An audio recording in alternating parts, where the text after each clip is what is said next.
کہاں لگتا ہے کہ پرسنٹیج نون لیگ کی زیادہ ہوگی یا ہو جائیں گے لوگ نون لیگ کی طرف؟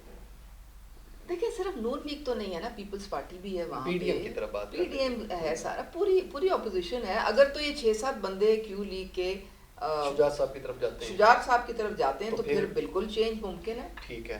اچھا، آپ کو ہم آنے والے الیکشنز یا آنے والے وقت میں کس پارٹی کے ساتھ دیکھ رہے ہیں؟ جہاں پہ عزت دی جائے گی، اچھا، جہاں پہ ہمیں سپیس ملے گی، جہاں پہ ہمیں پی ٹی آئی خدمت کا موقع کے ملے گا. ساتھ کبھی سیٹنگ ہو سکتی ہے in future? G, P T I کے ساتھ کبھی سیٹنگ ہو سکتی ہے، معاملات طے ہو سکتے ہیں؟ پی ٹی آئی نے تو 2 سال پہلے ہی کاٹا لگا خان دیا صاحب تھا، آپ پارٹی کو- سے خان نکال صاحب دیا آپ تھا. کو کال کرتے ہیں؟ خان صاحب کے پاس 2 سال تھے مجھے کال کرنے کے، نہیں خان صاحب نے کال ابھی کیا. وہ کر آخری لیتے دنوں ہیں. تک مجھے محمود الرشید لے کے گئے اور انہوں نے کہا کہ میں کچھ کرواتا ہوں، اسلم اقبال نے کہا میں کچھ کرواتا ہوں. جب میں نے ان سے آخری دن تک میں پوچھتی رہی، میں نے کہا آپ کی بات ہوئی؟ تو انہوں نے کہا وہ آپ کو پتہ ہے اس وقت حالات ایسے ہیں، بعد میں یہ کر لیں گے. تو بعد میں نے کہا پھر اب نہیں تو پھر کب؟ اگر خان صاحب صلح کے آپ کو فون کرتے ہیں کہ آ جائیں، اگر وہ کرنے نا آئے نا، بات کریں. آپ بیٹھیں گی؟ نہیں بات تو کریں نا. نہیں، آپ بیٹھیں گی؟ پی نہیں بات تو کریں. ہو گئی، سمجھے بات.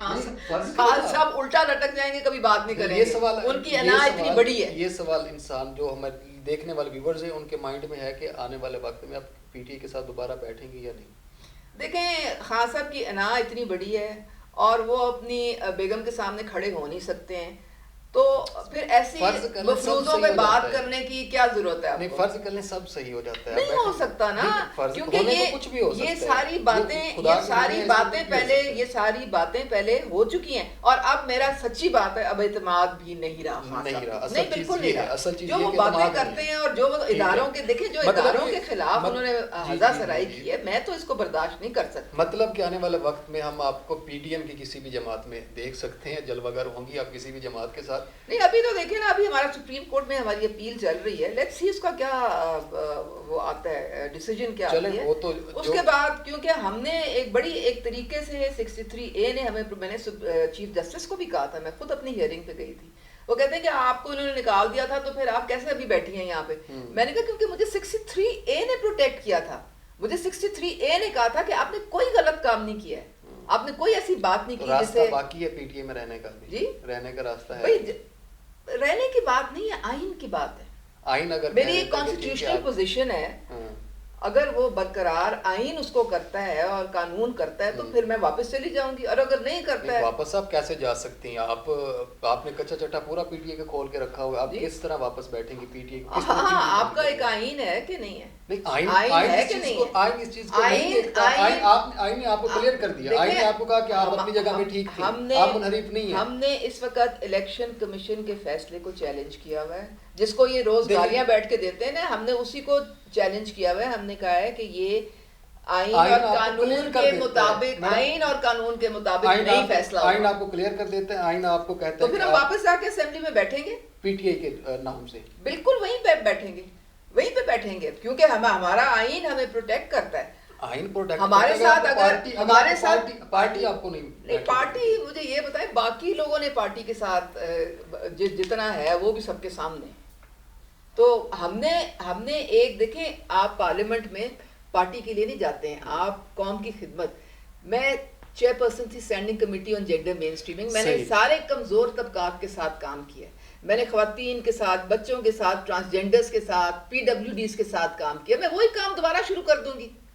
قوم کی خدمت کرنی بھی وہ بھی کوئی پبلک ایشوز بھی کوئی چیز ہے کہ نہیں ہے. پی ٹی اے کے خلاف آپ کے اتنے اختلافات ہو، پھر پی ٹی اے میں ہی کیوں؟ آپ ویسے بھی تو کر سکتی ہیں کسی اور پارٹی. آپ کو ایک پلیٹ فارم چاہیے ہوتا ہے نا، تو وہ پلیٹ فارم جو ہے وہ آپ کو اسمبلی پرووائڈ کرتی ہے. ایک چیز آپ کی نظر میں گندی ہو چکی ہے، آپ کے ساتھ پہلے ناانصافی میرے دیکھیں کیسے بیٹھ سکتی ہیں؟ وہ اپنی جگہ علیحدہ ہے، یہ اپنی جگہ، آپ کو وہ پلیٹ فارم مل جاتا ہے، آپ کی آواز. اب ٹرانسجینڈرز کے خلاف آج کل ایک پھر انہوں نے، قاسم سوری نے اتنی غلط وہ ایک بات شروع کر دی ہے کہ ٹرانسجینڈرز کا جو بل ہوا تھا 2018 میں، وہ اس کی غلط انٹرپریٹیشن شروع کر دی ہے. اس کے خلاف میں ابھی بھی آواز اٹھا رہی ہوں. اگر اسمبلی میں ہوں گی تو میری اور آواز سنی جائے گی کہ نہیں؟ آواز سنی جائے گی، لیکن یقین کرنا عوام کے لیے آپ کے اوپر بہت مشکل نہیں، ہو جائے گا. یقین کی بات نہیں ہے. عوام جو ہے نا، عوام کو سب پتہ ہے اس وقت کیا ہو رہا ہے. عوام جو اتنے نہیں، آپ بچے نہیں ہیں. یوتھ کو، آپ پی ٹی اے کے سپورٹر کو نہیں روک سکتی نا، کہ آپ ان کو کیسے روکیں، دیکھیں کس کے منہ پہ اگر پی ٹی آئی کے سپورٹر ہیں تو باقی لوگ جو ہیں وہ بھی تو ووٹ لے کے آئے ہیں نا کسی کا اسمبلیوں میں، کہ وہ ویسے ہی آ کے بیٹھ گئے سارے. ٹھیک ہے. اب آپ مجھے ٹھیک یہ ہے. بتائیں کہ جن لوگوں نے پیپلز پارٹی کو ووٹ دے کے اسمبلی میں بھیجا ہے، یا نون کو یا جماعت اسلامی کو یا کسی بھی اور پارٹی کو بھیجا ہے، وہ تو ووٹ کے ساتھ ہی آئے ہیں نا. جی ایسے تو نہیں چھلانگ مار کے آ گئے. صحیح. تو ظاہر ہے جو پی ٹی آئی کے سپورٹر ہیں وہ پی ٹی آئی کو سپورٹ کریں گے، جو باقی پارٹیز کے ہیں وہ باقی پارٹیز کو کریں جی گے. ٹھیک ہے، آپ کا جواب آ گیا. انسانیت کو آپ نے ساروں نے ناظرین، سپورٹ کرنا ہے. جی انسانیت کو اور ٹھیک ہے. کمزور طبقات کو سب نے سپورٹ کرنا ہے. انسانیت کے خدمت کرنے کے راستے اور بھی ہو سکتے ہیں ویسے. تو ناظرین، یہ آپ نے شاید اس چیز کو نچوڑ نکال ہی لیا ہوگا کہ اگر ہم ان فیوچر عظمیٰ کار صاحبہ کو دیکھتے ہیں کہ کس پارٹی میں یہ نظر آتی ہیں، تو ابھی چانس ہیں کہ پی ٹی آئی میں دوبارہ اسی نشست پہ بیٹھنے کو مل جائے تو یہ بیٹھنے کو تیار ہیں. اور ابھی فی الحال کچھ نہیں کہا جا سکتا کہ ان فیوچر کیا فیصلہ آتا ہے سپریم کورٹ سے، اور کیا فیصلہ جو ہے وہ پارٹی کرتی ہے ان کے خلاف یا ان کے حوالے سے. تو یہ کیا اپنا فیصلہ رکھتی ہیں، ہونا وہ ہے جو یہ چاہیں گی. تو ناظرین، مجھے اجازت دیں پروگرام سے، اگلے پروگرام میں پھر ملاقات ہوگی. اللہ حافظ.